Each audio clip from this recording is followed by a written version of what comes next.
अतीक के जो गुर्गे थे। हालांकि ठीक बाद उसके बाद जब 3 बार उन्होंने कोशिश की, जब नहीं सफल हो पाए, चौथी बार में हत्या को अंजाम दे ही दिया गया। लेकिन अच्छी बात यह हुई थी कि उमेश पाल की हत्या से पहले उन्होंने गवाही दे चुके थे। इस पूरे केस में जीवित रहते उन्होंने गवाही दे दी थी, जिसका परिणाम यह हुआ है कि आज फैसला आ पाना संभव हो पाया है, नहीं तो ऐसा नहीं हो पाता। उमेश पाल ने जीवित रहते जो गवाही दी थी, उसी वजह से आज फैसला आ पाया है। और जो 10 आरोपी हैं, अतीक और अशरफ के अलावा, उन सभी को आरोपी सिद्ध हो गए हैं, वो आरोप उनके ऊपर सिद्ध हो गए हैं और अब इंतजार है सजा का। तो जिस तरीके से हम इस पूरे घटनाक्रम को देखें, जब अपहरण किया गया, अपहरण में बुरी तरीके से मारा गया और उसके बाद जो गवाह है उसकी हत्या भी कर दी गई, तो इसमें फांसी की सजा दी जा सकती है बिल्कुल इस आधार पर। लेकिन दी जाएगी या नहीं दी जाएगी, ये देखने वाली बात होगी। ये खुद न्यायाधीश के विवेक पर निर्भर करता है। आशिमा बिल्कुल शुभम, तो सबकी निगाहें अब सजा के ऐलान पर है कि क्या सजा यहाँ पर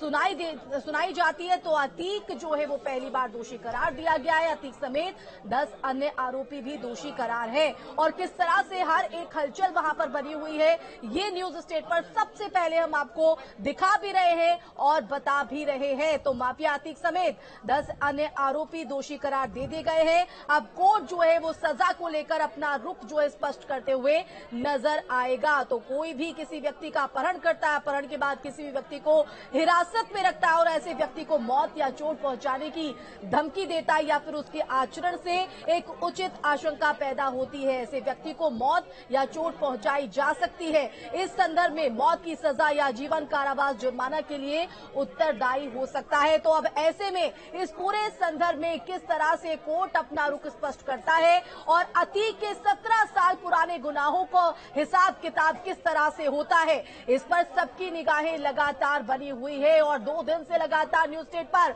हर एक अपडेट, चाहे वो साबरमती जेल से अतीक को प्रयागराज की नैनी सेंट्रल जेल में शिफ्ट किया जाना हो या फिर नैनी सेंट्रल जेल से MP MLA कोर्ट में पेशी को लेकर यहां पर हर एक चहलकदमी आप तक पहुंचाई है। और कोर्ट रूम से हमारे साथ कोर्ट परिसर से लाइव पवन सेंगर हमारे संवाददाता जुड़ गए हैं। पवन, आपका रुख करना चाहेंगे, क्या चहलकदमी, क्या हलचल? फिलहाल दोषी तो करार दे दिया गया है, लेकिन अब सजा का इंतजार सभी को। बिल्कुल आपने सही कहा, क्योंकि जो सभी आरोपी हैं उनको एक साथ पेश किया गया और उसके बाद जो जज हैं उन्होंने दोषी करार दे दिया है। यानी अपहरण मामले में ये सभी दोषी करार दे दिए गए हैं, चाहे वो अतीक अहमद हो, उसका भाई अशरफ हो या फरहान हो या अन्य आरोपी हो। लेकिन अब देखना है कि क्या इस पूरे मामले में सजा का जो ऐलान होता है वो कब होता है, क्योंकि जो वही प्रयागराज है जहां अतीक अहमद के खिलाफ कोई बोलने की हिम्मत नहीं जुटाता था, लेकिन आज प्रशासन ने उसका डर खत्म कर दिया कि जूते की माला लेके भी लोग आ रहे हैं। देखिए, समय है, जब किसी का समय होता है, किसी को जो है मंत्री मुख्यमंत्री का संरक्षण होता है तो उसका खौफ जो है पूरे प्रदेश में होता है, जिले में होता है। आज ये प्रयागराज की जनता है, आज ये किसी से डरने वाली नहीं है। आज हमारा भाई राजू पाल गया, उमेश पाल गया, आज वरुण पाल को पहनाना चाह रहा है।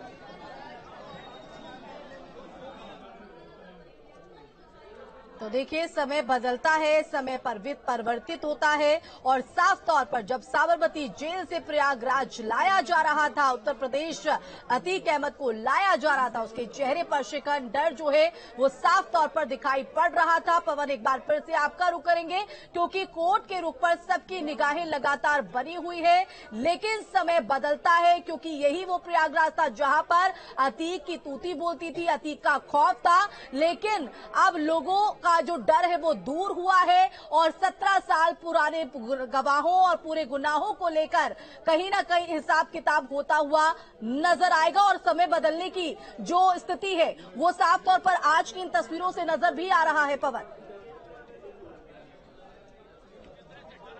अब बिल्कुल आपने सही कहा। और ये जो खबर अंदर से आ रही है कि जब अशरफ और अतीक एक साथ आए तो दोनों भाई गले मिले हैं। जो कोर्ट परिसर से खबर आ रही है उसके मुताबिक जो अशरफ है और उसका भाई अतीक अहमद दोनों आपस में गले मिले हैं। बहुत दिनों बाद एक तरीके से आमना सामना हुआ था कोर्ट रूम में, तो ये खबर आ रही है। उसके अलावा जो दोषी करार दिए गए हैं उसमें सजा का प्रावधान कब जज सुनाते हैं, कब सजा, ये देखने वाली बात होगी।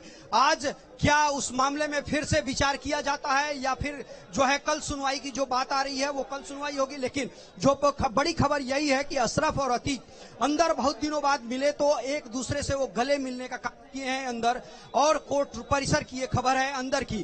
तो ये खौफ था अतीक अहमद का बहुत समय से, जो पहली बार ऐसा होगा कि किसी मसले में उसमें आरोपी के तौर पे पेश किया गया, फाइनल वर्डिक्ट जज का आया, उसको दोषी करार दिया गया, सजा का ऐलान अब इसके बाद होना है। तो देखना है कि इसके आगे का प्रोसीजर क्या है। फिलहाल जो सभी दोषी हैं उनको दोष एक तरीके से सिद्ध है, उनको दोषी करार दिया गया है।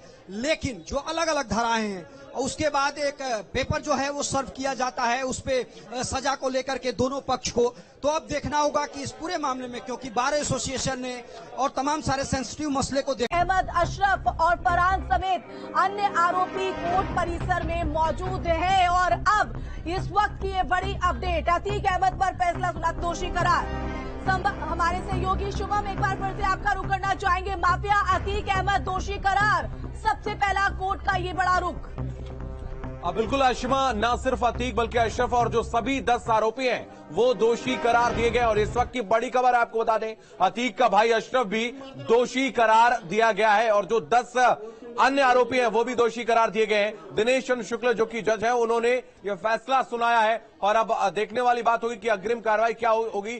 क्या पुलिस रिमांड भी मांगेगी, क्योंकि साबरमती जेल से बार बार अतीक को यहां पर लाना संभव नहीं है सुरक्षा की दृष्टि से भी। तो क्या पुलिस जो है वो रिमांड भी मांगेगी अतीक की, तो ये देखने वाली बात होगी। तो 10 अन्य आरोपी को भी दोषी करार दिया गया है। हाशिमा बिल्कुल, तो बता दें कि अतीक अहमद पर फैसला सुनाते हुए दोषी करार और अन्य 10 आरोपी भी दोषी करार दिए गए हैं। अतीश जी भी हमारे साथ लगातार वरिष्ठ वकील बने हुए हैं। अतीश जी, कोर्ट के इस रुख को किस तरह से देख रहे हैं आप, अब आगे किस तरह से ये कार्रवाई बढ़ते हुए?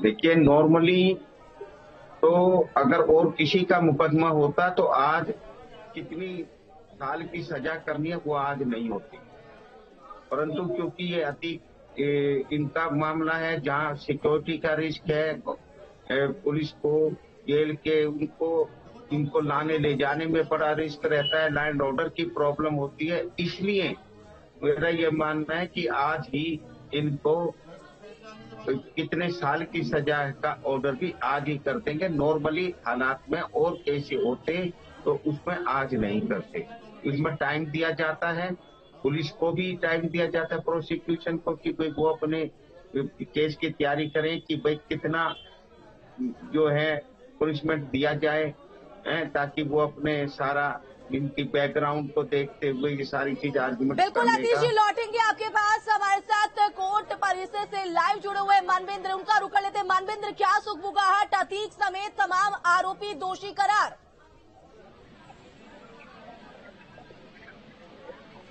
सजा का ऐलान होना बाकी है। तो जिस तरह से इस पूरे मामले पर में उमेश पाल ने पैरवी की थी और उसी के चलते उनकी जान भी चली गई थी और उसके चलते दोषी करार दे दिया गया है।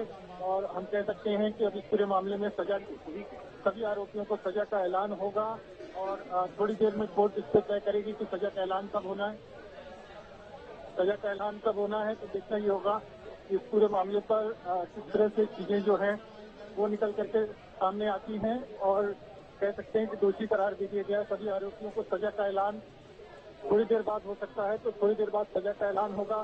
सभी आरोपियों को अतीक अशरफ समेत 10 आरोपी थे इसमें, जिसमें सबको दोषी करार दे दिया गया है। और कह सकते हैं कि जो उमेश पाल की 17 साल लंबी लड़ाई थी वो अपने अंजाम तक पहुंच गई है और इसी के चलते उमेश पाल को अपनी जान भी गंवानी पड़ी थी। तो आखिरकार जो है इस पूरे मामले में जो है वो आरोपियों को दोषी करार दे दिया गया है और थोड़ी देर में सजा का ऐलान संभव है, क्योंकि सभी आरोपियों को अलग अलग जगहों से लाया गया है। अतीक अहमद को गुजरात की साबरमती जेल से लाया गया है, अशरफ को जो है वो बरेली जेल से लाया गया है, फरहान को चित्रकूट जेल से लाया गया है। तो ऐसे में सभी आरोपी जो हैं वो दोष सिद्ध आरोपी हो गए हैं। अब देखना ये होगा कि इस पूरे मामले में कोर्ट क्या सजा सुनाता और जो दोषी है उनको क्या सजा मिलती है। इस मामले में कुल 11 आरोपी थे, जिसमें से एक आरोपी की मौत हो चुकी है अंसार की। बाकी जो 10 आरोपी हैं उनको आज कोर्ट ने, एमपी एमएलए कोर्ट ने दोषी करार दिया है।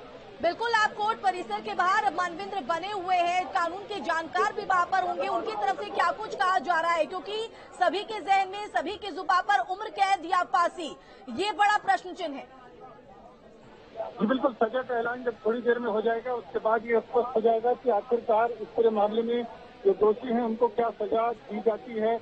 लेकिन दोषी करार दिया जा चुका है, सजा का ऐलान होना बाकी है। और जो कानून के जानकार हैं वो बताते हैं कि उमेश पाल क्योंकि इस मामले में खुद ही गवाह थे और खुद ही वादी थे और उन्होंने गवाही दी थी खुद अपने रहते, और उसी के चलते, उसी गवाही के चलते उमेश पाल की जान भी गई थी। हालांकि जान देने जाने से पहले उमेश पाल ने इसमें जो सभी आरोपी हैं उनके खिलाफ गवाही देकर के उनको सजा करा दी है। तो एक बहुत बड़ी 17 साल की जो लड़ाई थी उमेश पाल की, वो अपने अंजाम तक पहुंच गई है। और जो खुद गवाह थे उनके अलावा इस पूरे मामले में अगर बात करें तो 6 गवाह थे और एक उमेश पाल के रिश्तेदार थे, 6 अन्य पुलिसकर्मी थे, 8 गवाह थे और सभी उनकी गवाही हुई थी। और अतीक अहमद के पक्ष की तरफ से 54 लोगों की गवाही कराई गई थी। तो ठीक है मानवेंद्र, इस उपबुगाहट को लेकर, इस हलचल को लेकर नजर बनाए रखिएगा। फिलहाल बहुत शुक्रिया मानवेंद्र आपका। और एक बार फिर से न्यूज रूम का रुख कर लेते हैं जहां हमारे सहयोगी शुभम हमारे साथ बने हुए हैं। शुभम, दोषी करार दे दिया गया है लेकिन अब सजा पर सबकी निगाहें टकटकी लगाए बनी हुई है, क्या अपडेट है आपके पास? बिल्कुल आशिमा, तो 10 अन्य आरोपियों को भी दोषी करार दे दिया गया है और अब सजा का ऐलान होगा आपसे कुछ देर में, जैसा कि हमारे सहयोगी मानवेंद्र ने बताया, जो कि कोर्ट रूम परिसर में ही मौजूद है और हर कोई यही इंतजार कर रहा है कि क्या कुछ सजा होने वाली है। तो अब जिस तरीके से चाहे वो उमेश पाल की पत्नी हो जयापाल, उनका कहना था कि हम ऐसी सजा चाहते हैं कि एक नजीर बन जाए वो और दोबारा कोई अतीक और अशरफ बनने से पहले 100 बार सोचे। जाहिर सी बात है आशिमा, अगर हम देखें उमेश पाल की हत्या करने से पहले जब अपहरण हुआ था, जिस केस में ये सजा सुनाई गई है, उसमें पूरी रात निर्ममता के साथ पीटा गया था उमेश पाल को, बुरी तरीके से पीटा गया था। जिसके बाद हुआ ये था कि उन्होंने अपनी जो गवाही थी और जो अपने जो बयान थे वो बयान बदल दिए थे। हालांकि